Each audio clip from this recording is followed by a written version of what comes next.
PCN is brought to you in part by the following underwriters.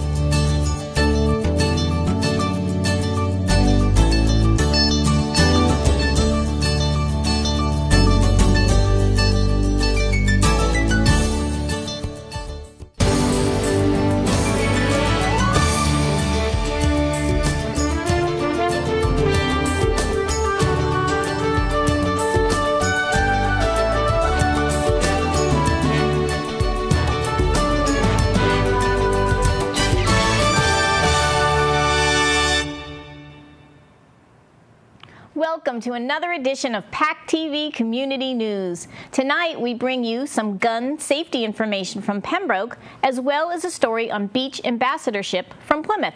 We'll take you to a memorial walk in Kingston and to a jazz concert in Duxbury.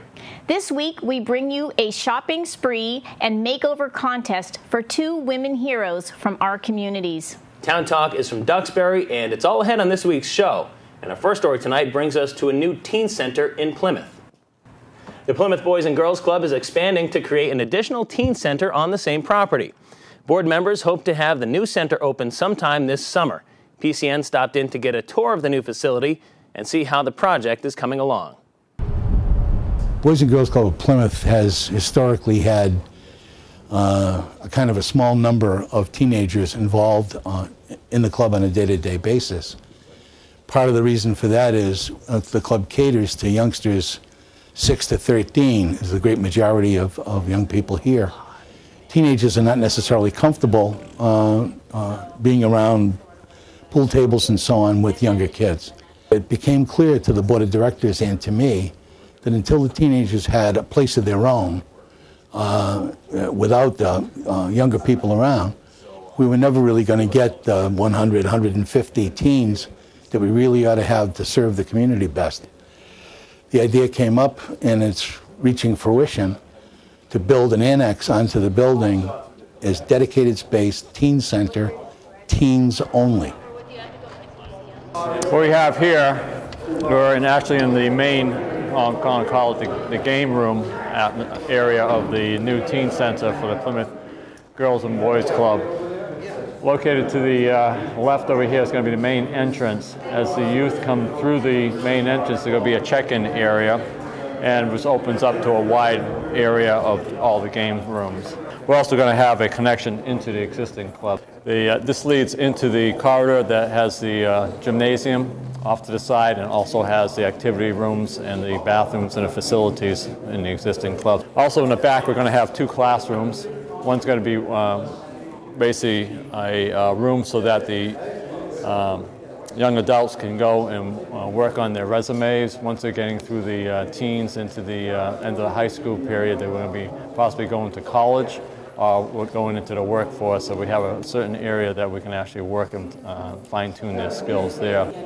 We noticed that we have wide open areas for the lights, so it's going to have a lot of sunlight coming through during the day, so that it's going to be a bright area for the atmosphere. We're going to have a higher ceiling into the large game room, so that it gives it a big open feeling and a welcoming feeling for the town. The architect, BF Architects out of Plymouth, were involved in designing this building and this addition.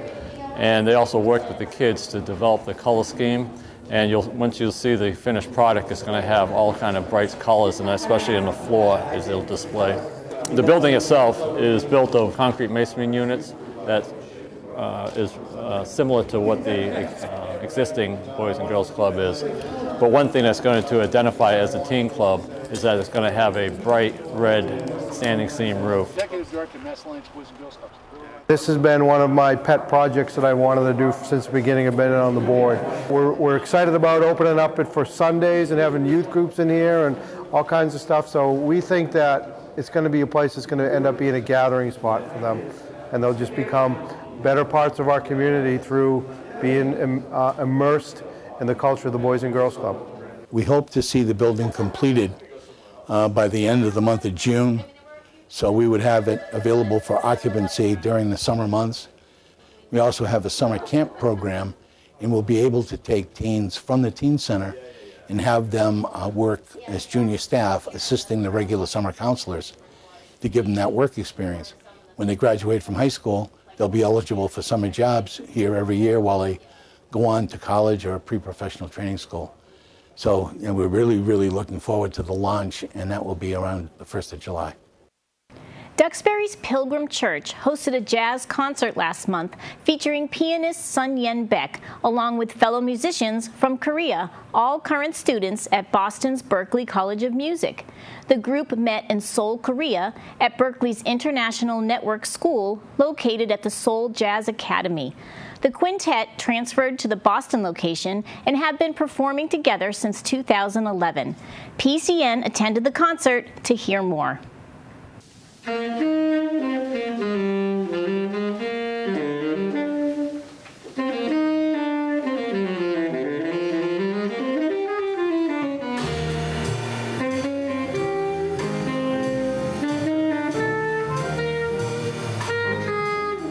We are very fortunate to have a wonderful organist, Sung Eun Bak, who is the head of this group, and he currently attends the Berklee College of Music and Berklee School of Music, and he has this group that was actually organized back in South Korea, but they all ended up at Berklee School of Music all together, and they play, and through Sung we were able to get his group down here to perform for us today.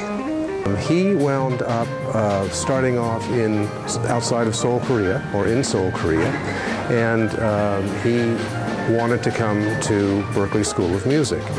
And so were there others that were also in that same music school in Seoul at the time, and he put together a music band, and this is the jazz band.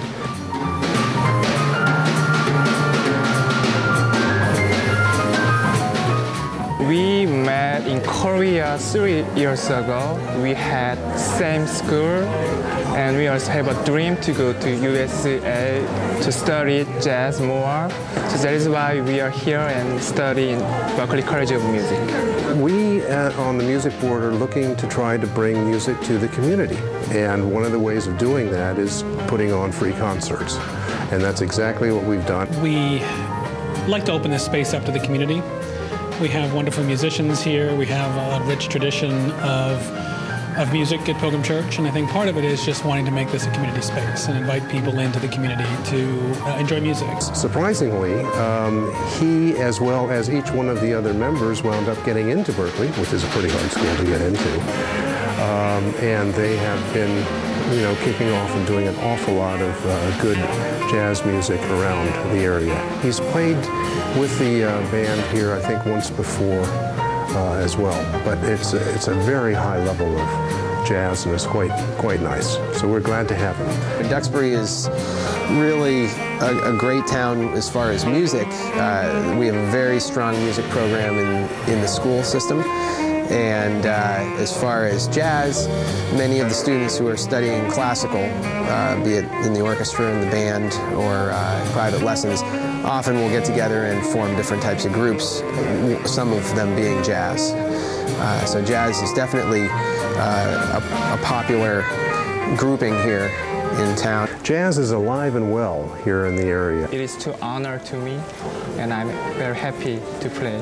We want to support the Frank Blackington Memorial Scholarship Fund. Frank passed away a few years ago, and he was integral to just the life of this church, but also the music program. He was a member of the choir for decades, and we all miss Frank a great deal. Frank did a great deal to bring a lot of spirit and soul to our music program for many, many years, and concerts like this honor Frank's memory and support the scholarship that the music board founded in his memory.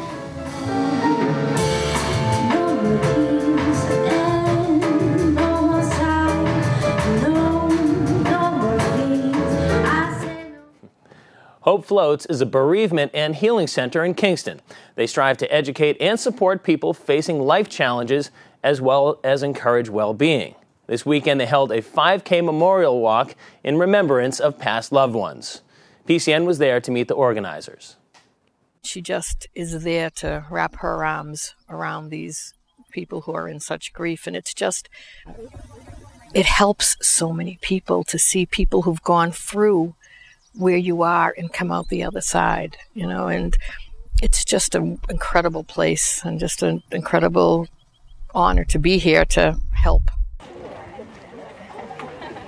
Today is the first annual Memory Walk here at Hope Floats, and we're doing this to support our programs because we want to sustain the programs that we have here that are just so needed in this community. And this is one way of doing some fundraising and also bringing in the community to come join us for something that's a very special event for them and us. We decided to do the center because when we lost our son 11 years ago, it was very difficult to find support groups and things that I felt like we needed that would support us at that most terrible, dark time in our lives. So we decided to create a center on our own, and we wanted a place that it was an old home that we could fix up and make it a safe, comfortable place for people to be able to come and share and feel like they were in a safe place. So this place offers that. We also wanted to support people with their mind-body healing as well as the emotional piece. So we offer yoga and Tai Chi classes. We have body treatments here, so it helps the whole person, and it's also open to the public, so everyone can come. And we hope that we'll continue to do this every year, have the Memory Walk, and again, just hoping to sustain our programs and to grow many of our programs. So we're really looking to do that for the future. Increasing numbers of people are getting the training and ultimately a license to carry a firearm. Bill Bolter, a Pembroke selectman, is also a certified firearms instructor. PCN recently visited the Old Colony Sportsman Club in Pembroke to find out what's involved. It mainly consists of what we call firearms, which would be handguns. These particular handguns that are on the table now are some of the weapons that you would shoot on the day of your course. And the first one that they would handle would be the plastic firearm to show that they know how to handle a firearm before we actually put a real one in their hands. So they would go through some training with this first, and then they would go through some training with the other firearms that are here. And by the time you get through, in pretty good shape. The course consists of between 6 and 7 hours. It's nothing easy to get. You have to complete a written exam, and you also have to complete the range and have a good familiarization of the firearms and know all the safety factors, and that would be on the exam. I can start off with the smallest one, which would be a 22 caliber single shot, and this here would only fire where you would have to cock the hammer back and then pull the trigger. This is called a single action and revolver. It's a very nice, easy gun to shoot. The other revolver, we also have a 38, which is in here that we let the people shoot. And this is a 357 Magnum, which is a lot bigger and a lot more powerful than the 22, and they would get an opportunity to fire that also. This is a 22 semi-automatic pistol. This is a very easy, nice gun, especially for light frame people. And some people actually use these for protection. Most all of your new guns today have what they call a rail system on them, where you could actually put a flashlight on the end of this and use it for home safety, so you wouldn't have to have a flashlight in one hand and your firearm in the other hand. So there is a little flashlight that goes on here, and that's in my other kit. And this is a 45 semi-automatic M&P Smith & Wesson semi-automatic, which is one of the most powerful handguns out there today. And that also has a rail system on it so that you could put a flashlight on it and you could put a laser on it. This also has night sights on it so that if for some reason the light of the laser didn't work, you could actually see the night sights on the weapon at nighttime if you're having a problem at night.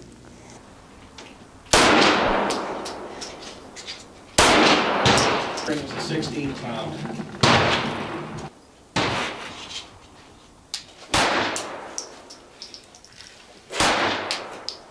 We do have earmuffs. Not all of them are exactly the same, but all of them are sensitive to noise. So once you put these on, you can actually turn them up, and you would be able to hear the instructor or anybody else talk about anything that was unsafe. These are very good things to have when you're on the range because they block out the loud noise, and they're good for your ears so that they protect your ears when somebody does shoot.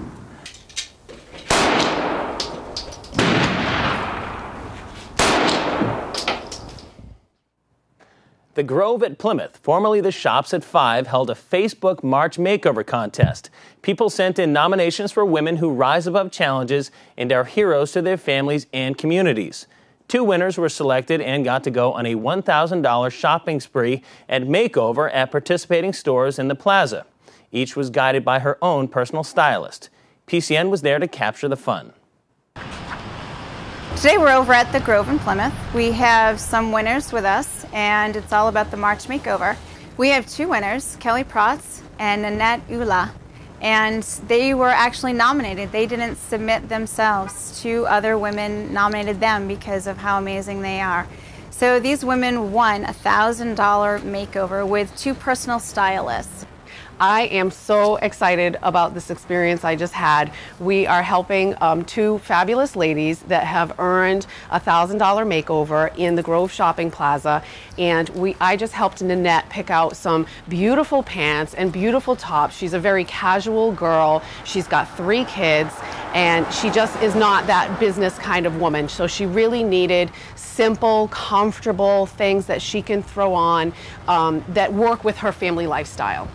So we first met at TJ Maxx at about 10 o'clock in the morning. It was fabulous meeting there with these wonderful ladies. They got to shop for about an hour and trying everything on, having a really good time. Then they went over for their second location, which was Sports Authority in the Grove. They shopped there for 1 hour, went over all of their outfits and sports paraphernalia. This is one of my favorite things to do. I just got to work with this fabulous woman, Kelly, who won a makeover here at the Grove in Plymouth, and she's very deserving of it. And we just had a great time putting together some outfits for her, just for her daily life, to make her feel a little more special. And it's just really rewarding for me, and I think she had a lot of fun as well. So it's just a great experience. I'm lucky to be able to do this today. Kelly Protz was nominated because she had a brain tumor. And it was an amazing story, and she got right back up on her feet. I had no idea about the Grove surprise giveaway they were doing, and my friends from the gym, Live Life Believe in Plymouth, started nominating me, so I started seeing all these posts come through. So I was very emotional. I feel blessed to meet the amazing people that I have through the gym, and they've been my backbone through everything I've gone through the last couple of years, and I was very excited and emotional, and it's awesome. It's pretty awesome. The other one that won was Nanette, and the reason why she won was a very similar story. She has a daughter with a disability that she stands by and takes her back and forth to the hospital daily. She had a bone marrow transplant, 2 of them. We're in and out of Boston twice a week. My daughter's a transplant patient. She's had 2 transplants. The first one failed after 8 months. She lost her graft. The second one took. She just has a lot of graft versus host, which is GVHD, in her arms and legs, and she's got skin pigmentations from it. But she's definitely feeling better, but it's a long road for her. It's been about 3 years we've been doing this. The experience has been really fun. It's helped put new things together for me to be able to be comfortable to go and deal with Boston and just have fun with my kids. It's been amazing. I have never shopped like this for myself before. Usually it's all about the kids, so it's incredible. I love it. Too bad we can't do this all the time. It's been awesome. If you are interested in preserving the natural beauty of the ocean coastline and you want to know more about the wildlife that inhabits it, perhaps you could be a beach ambassador.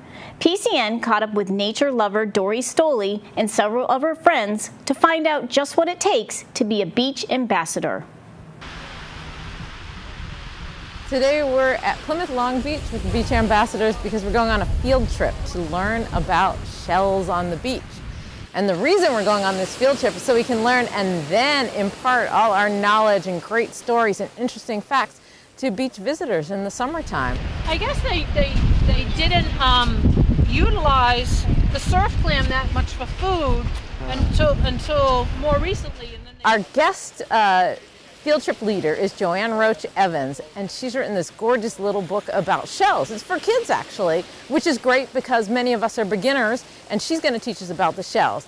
I can tell you a little bit about shells already, as can most people spend time at the beach, but she really knows a lot. We'll talk about the surf clams, the razor clams, the scallops, the moon snails, all sorts of things that you can find when you're coming along the beach. Well, I think for the kids, it's kind of fun to pick up shells. I remember doing that when I was a little one, and learning what the shells represent, what invertebrate they are, and find other things. The seaweed is interesting if you're, so inclined, and there are other creatures that leave behind their skeletons, and that's interesting. I come down here all the time looking for sea glass.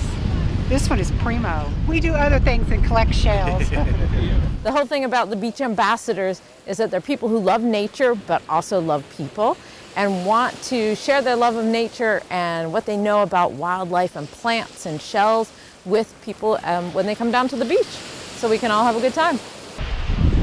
I live at Whitehorse Beach. I don't live on the beach. And I walk it almost every single day, and I explore, and I've wanted to just take people and show people what's out there. And this is so perfect because I can show people and share it with people. And people need to know how beautiful it is and how important it is to take care of everything. What I'm hoping to get out of being a beach ambassador is to make contacts with other people of similar interest that into beach and nature activities, and letting people know about how interconnected we are with nature and things that we can do to keep the nature around us without without having it being spoiled by some unthoughtful activities of us as we try to enjoy the beach. Okay, so right now we have a periwinkle, all right, and periwinkles are pretty much a delicacy in Europe, but a lot of people don't eat them here. You don't see too many people harvesting of them, but they're quite popular in Europe. This program is to show that people and wildlife can share the beach. So we teach people about the wildlife, and we also teach them how they can act on the beach so that it's good for them and good for wildlife, so that you can go swim and recreate and do all the fun things, but at the same time, you know you're not harming wildlife, that you can allow birds to nest out there and the osprey to raise their young and marine mammals to be spotted offshore, and nothing you do is going to harm them. PCN would like to congratulate Carl Pratt, producer of the Video Sports Page, who celebrated 25 years of weekly sports shows, shown every Thursday night on PACTV. Video Sports Page features high school sports in Plymouth and our surrounding communities. Beginning in 1989, Video Sports Page has interviewed generations of local kids and their coaches in Plymouth, Carver, Kingston, Pembroke, Duxbury, and many other towns in southeastern Massachusetts. The impact of Video Sports Page and its value to our communities is immeasurable, and the number of volunteer hours Carl has put into the show is uncountable. We're proud to give Carl a shout-out this week as one of PACTV's longest-producing community producers. Thank you, Carl, for what you've done to make our kids video sports stars. Town Talk is from Duxbury's town manager this week to talk about beach passes.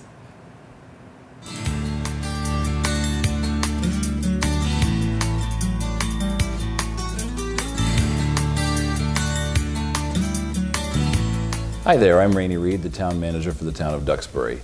Well, spring has finally arrived, and with it comes the beginning of the beach season. I wanted to remind everybody that beach stickers from the previous year have expired as of April 1st, but the good news is you can obtain a new beach sticker either by going to the town's website, which is a new innovation that we've afforded people this year, or you can go to the Treasurer Collector's office here at Town Hall. I encourage you to try the online permitting process. It works pretty well, and we're very excited about it this year. I wanted to let folks know that the beach sticker rates have changed. Right now, parking lot stickers are $90. There is a senior discount, which makes the sticker $50. Also, the resident oversand stickers are $160, and the senior rate for those stickers is $90. And for non-residents, the sticker price is $325. Something I had promised folks last year was letting them know when the piping plovers would arrive at the beach, and they have arrived. They haven't started to nest yet, but we have a number of pairs that are out there beginning to do their thing, which is essentially scraping out a nest and trying to find a place to nest for the season. They usually stay around 30 to 40 days, but at this point we haven't had any of them nest, so the beach is wide open, and we encourage our patrons to come down and enjoy this wonderful natural resource. I hope you have a great day, and thanks for watching. Thank you for watching this week's edition of PACTV Community News. Replay times are listed on our website, pactv.org. Click the PCN tab to watch individual stories or the entire program. You can see us on YouTube by searching for the PACTV Community News channel, and be sure to like us on Facebook and follow us on Twitter to receive previews with each week and links to all our stories. Thanks for watching, and we'll see you next week on PACTV Community News.